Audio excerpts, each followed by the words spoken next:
Konting kaalaman. Ang gulay na kalabasa o squash sa Ingles ay maituturing na isa sa pinakamasustansyang pagkain na maaring kapulutan ng iba't ibang benepisyo sa kalusugan sa pamamagitan lamang ng pagkonsumo nito.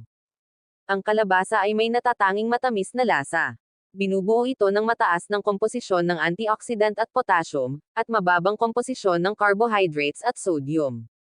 Kilala rin ito na mayaman sa bitamina, dahil hindi lang laman ng kalabasa ang ginagamit pati na rin ang buto nito ay maaring kainin at kapulutan ng benepisyo sa kalusugan. Alam nyo ba na ang kalabasa ay tinuturing gulay na pampaninaw ng mga mata? Pampatibay ng buto. Tumutulong na maiwasan ang cancer. Nakakapagpababa at inaagapan ang pagtaas ng blood pressure. Tumutulong upang maiwasan ang hika o asma. Nababawasan ang posibilidad ng depression. Mas makinis na balat, mas may kintab at magandang buhok. Alam nyo ba na may benepisyong pangkalusugan ang pagkain ng sitaw?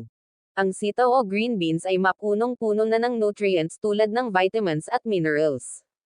Ayon sa USDA National Nutrient Database, mayroong mataas na fiber content ang sitaw kung saan nakakapagbigay ito ng protein sa katawan. Nakakatulong din ang pagkain ng sitaw upang makaiwas sa ilang uri ng sakit tulad ng sakit sa puso at diabetes. Bukod dito, isa rin ang sitaw na maituturing na pampatibay ng buto dahil sa taglay nitong vitamin K.